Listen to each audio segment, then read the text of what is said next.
So Chelsea have finally reached a deal to sign Borussia Dortmund winger Jamie Gittens. This is the one we've been waiting for quite a while now. It has dragged on a little bit. We thought maybe it would have been concluded before the Club World Cup, but obviously that didn't happen. But now we know, and it's been pretty apparent for a while, that Gittens was the major target, at least from a left wing perspective, or at least the first one they're going for this summer, and they have agreed it. This is the report from The Athletic. Gittens recorded 12 goals and 5 assists in 48 matches during the 24-25 campaign, a breakthrough season for the former Man City academy player, which attracted interest from Chelsea and Bayern, as reported by The Athletic back in January. Gittens joined Dortmund in 2020 and has made 106 first-team appearances for the German club, where his contract runs through to 2028. The winger has also made 25 England appearances in multiple brackets of the youth teams, but has yet to earn a senior cap. It also goes on to say that Chelsea were to prioritise signing a striker and a right-footed winger in the summer transfer window. They've obviously got at least one striker in Liam Delap, and now they have Jamie Gittens. Seb Stafford-Bloor, who works for The Athletic, but is very much covers German football. This is what he had to say about Jamie Gittens. He said, "I've watched most of the minutes Gittens played for Borussia Dortmund, and this is a good signing for Chelsea. Speed, yes, but he's such an agile dribbler too, and so good at creating space to shoot. The second half of last season was difficult. He'd been asked to play much more football than he was used to, was playing for a team in strife, and then adapted to a new coach who didn't really use wingers in the same way. Gittens will arrive a little short of confidence most likely, but that's a short-term issue. Long-term, he can flat out play." Data MB pointed out that if you look at Gittens' numbers, 99th percentile for successful dribbles, 97th percentile for offensive actions, 97th percentile for progressive carries, 87th percentile for non-penalty goals, and 85th percentile for key passes. They explain that no under-21 winger has a higher ball carrying frequency, chance creation ratio, or more dribbles per 100 touches in the top 5 leagues. So when we were first linked to Jamie Gittens, and I think when you started doing the comparisons to Jadon Sancho, which I think was the fairest comparison you could make, because based on Maresca's system, based on how we'd been using left wingers, what the end product should be, and kind of wanting to improve that this summer, undeniably those comparisons made Gittens look good. They made a player look better, and at least someone who at a base level, if he comes in and hopefully adapts quickly, which of course in itself is not an irrelevant issue, but is a separate issue, could at the very least at a base level improve the ceiling of that position, which I think was the hope. The frustration I think from some people was the price. We don't know an exact price right now, and I think, especially when a transfer is happening, it's kind of a ballpark fee. You will see media report wildly different.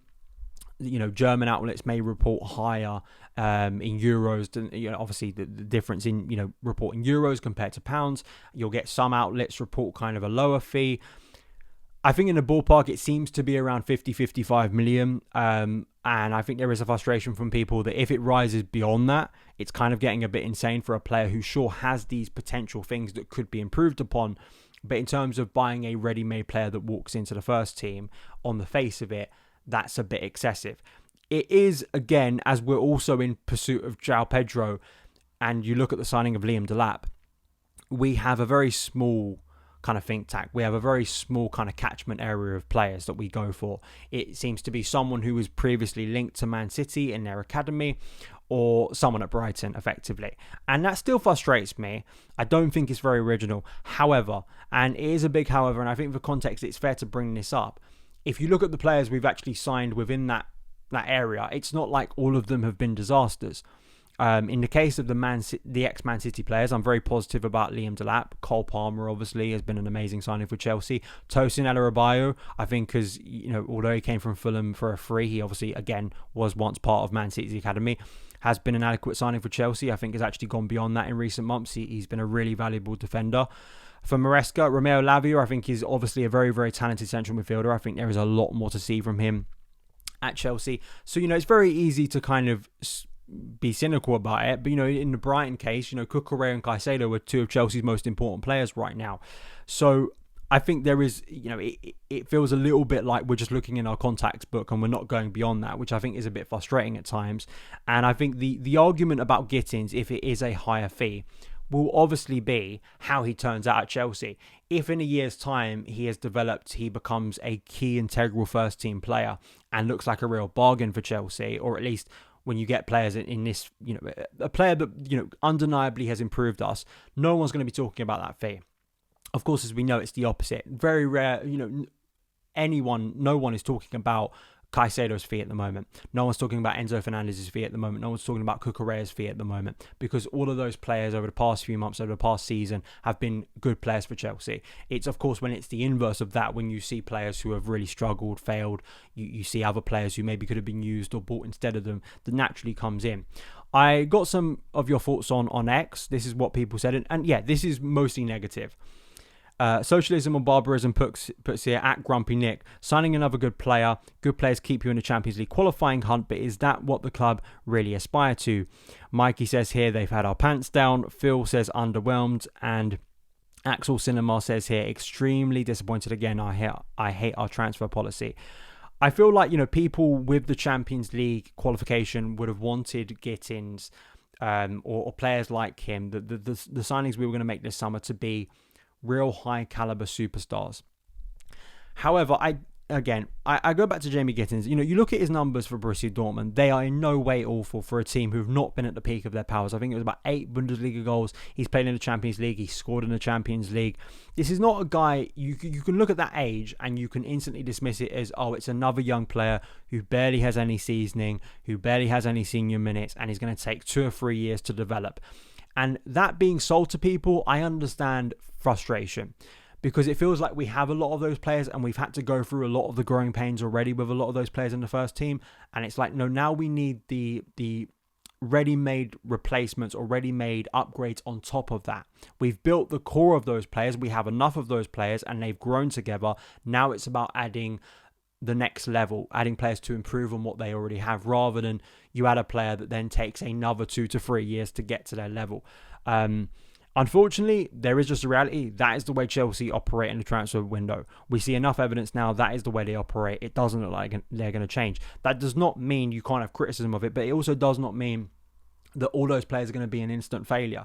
I think there is a lot to like about Jamie Gittens. I think from a profile point of view, if I look from a football logic point of view, I think the signing makes sense.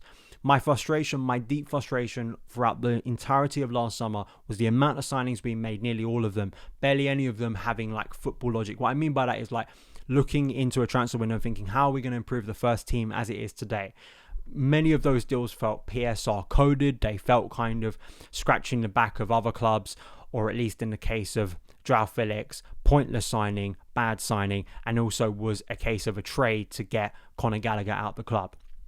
We're not seeing any of that so far this summer. Liam Delap, I think, is a shrewd piece of business for 30 million to at least, at the very least, strengthen our attacking options, strengthen our striker options.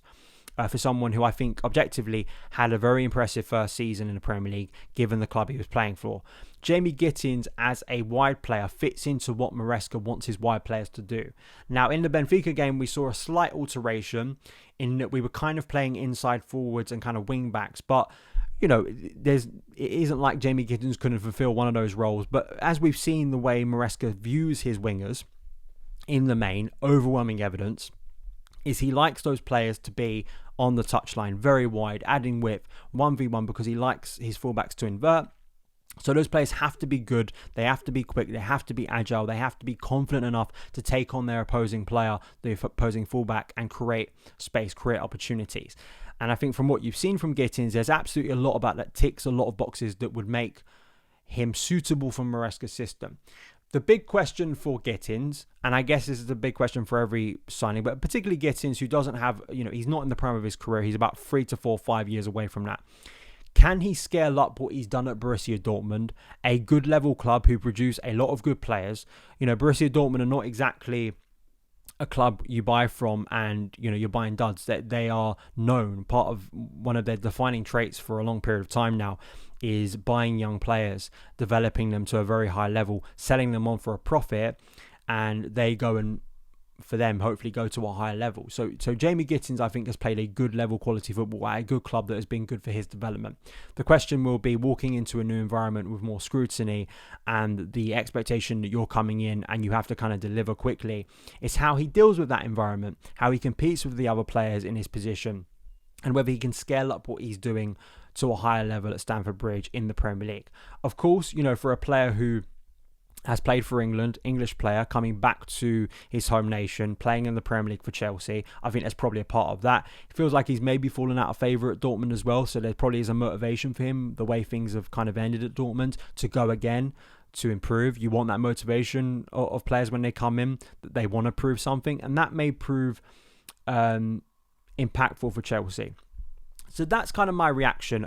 We will have German football expert Kevin Hatchard on the show this week, a little bit later this week, to dissect this transfer, to get more insight into someone who's watched him very regularly. I do want to hear your thoughts. I'm not negative about this signing. I do see the ability of Gittens to come in and add to what Chelsea have done.